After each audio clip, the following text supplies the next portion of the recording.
Amahoro y'Imana nabane namwe bene data bashiki banje, muri kumwe n'umuvandimwe wanyu Ndahiriwe Jean Dorape. Ndagira ngo uyu mwanya banone ahangaha turebere hamwe ijambo ry'Imana riri mu gitabo cy'umuhanuzi Yesaya igice cya 55 umurongo wa 3. Haragira hati: nimutega amatwi muza aho ndi mu nyumve, ubugingo bwanyu bubone kubaho. Nanjye nzasezerana namwe isezerano rihoraho, ari ryo mbabazi zidahwema Dawidi yasezeranijwe. Imana yacu tugiriye neza. Bene data bashiki banje, muri hirya no hino, ndagira ngo twibukiranye ibingibi ko umuntu wese akeneye kubaho kandi akabaho mu buzima burambye. Imana yacu idufashe. Umuntu wese akeneye kubaho kandi akabaho mu buzima bwiza burambye. Abashaka kubaho, iri jambo riratwereka ko hari aho bituruka. Kubaho bituruka mu kwegera Imana, ukegera aho Imana iri ukayumva. Aha kandi hari ibintu bibiri by'ingenzi. Harimo ibintu bibiri by'ingenzi. Icya mbere ni ukwegera Imana ugahabwa ubuzima, ugahabwa kubaho. Icya kabiri ni ukuyitega amatwi ukayumva, ugahabwa amabwiriza yo kurinda neza ubwo buzima wahawe. Imana yacu tugiriye neza. Abantu bakunda kandi bakifuza cyane kubaho, ariko ntibifuze kumenya aho biva. Bashaka kubaho batazi inkomoko yabyo, bakabaho mu kirere gusa. Kubaho birashakwa bene data bashiki banje, kubaho biraharanirwa. Abantu barabiruhira ngo babigereho babishikire. Imana yacu basanye.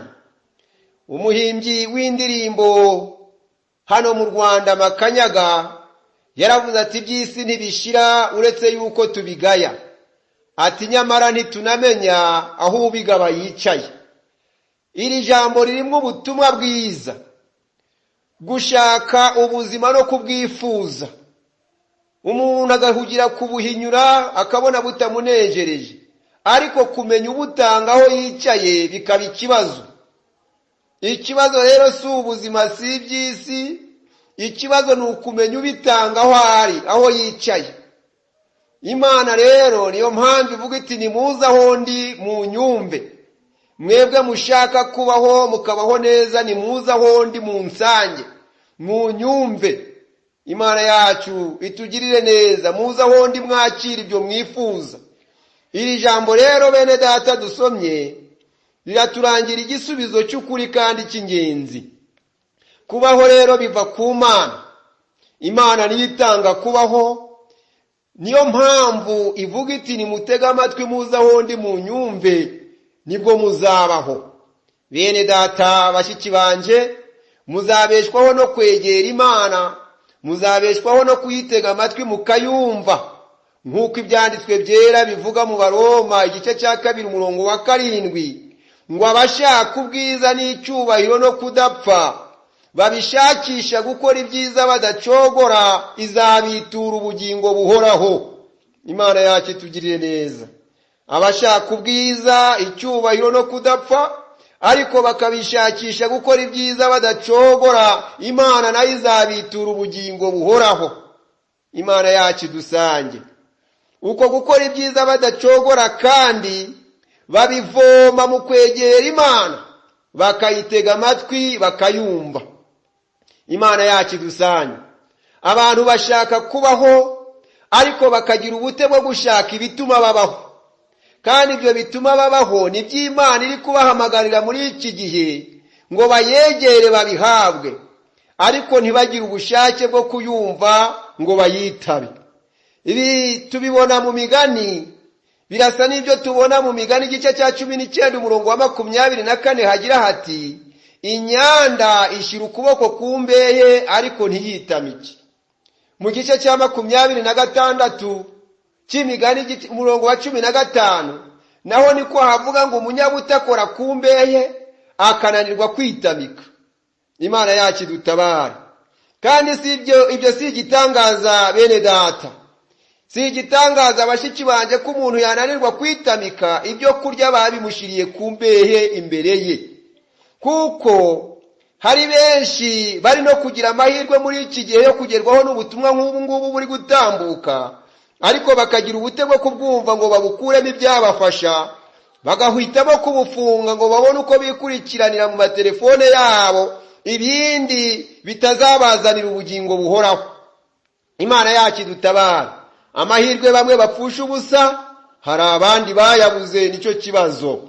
Nimutega amatwi rero muze aho ndi munyumve niko Imana ivuga, ngo mubone kubaho, ubugingo bwanyu bubone kubaho, yemwe abashaka kubaho.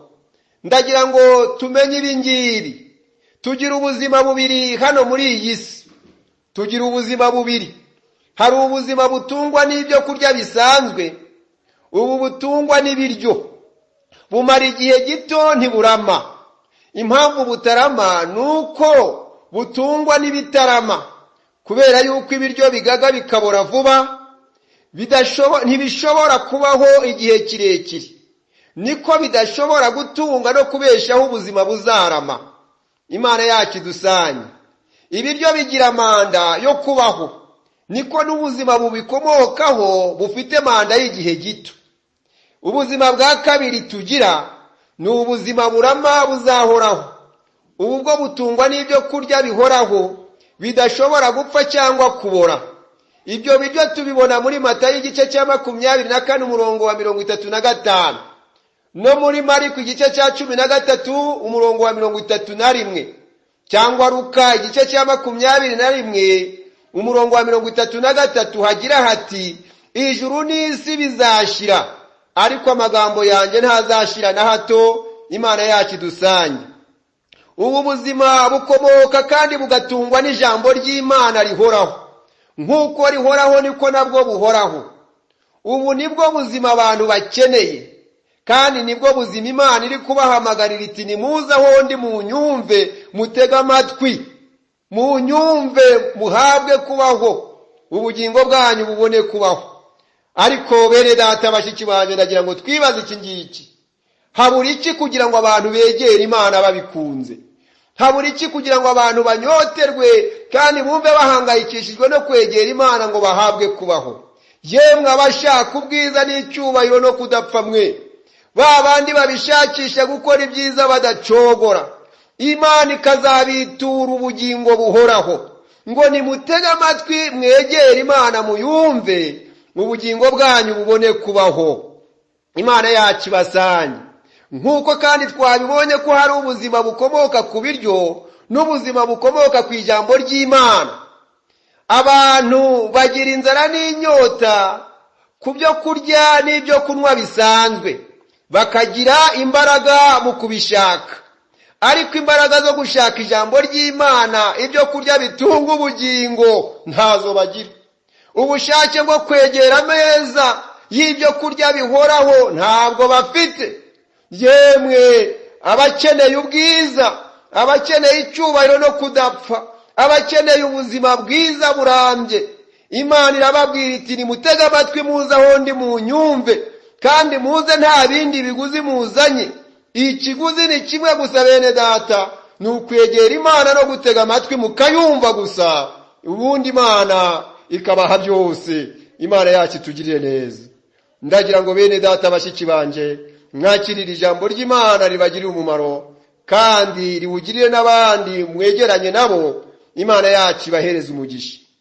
Mana yera se umwami Yesu, icyampa umwuka wawe wera agashorerera ijambo, agashorerera ijambo n'imbaraga zikomeye, rikagera ku mitima ya benshi, rikagera mu bwenge bwa benshi, kugira ngo mwami abantu bawe bagire inyota, bahagurutswe no gushaka ibyo kurya bitunga ubugingo, bahagurutswe no gushaka ubuzima, bahagurutswe no gushaka kubaho, kandi ibyo byose bazabibonera mu kukwegera. Urakoze kuko ari wowe nyiri umurimo, kandi ari wowe wagira icyo ukora kugira ngo umurimo wawe ukomeze kwaguka no kuja imbere, kandi ari wowe ufite urufunguzo. Mwami Imana yacu, mu kuboko kwawe ukinze nta wakingura, unakinguye nta wakinga. Niyo mpamvu tugutakambira iteka ngo abe ari wowe ukora byose nk'Imana, kugira ngo Mwami Imana yacu abantu bawe bagere ku gakiza gashitse. Tubisaba n'ukwizera mu izina rya Yesu, amen.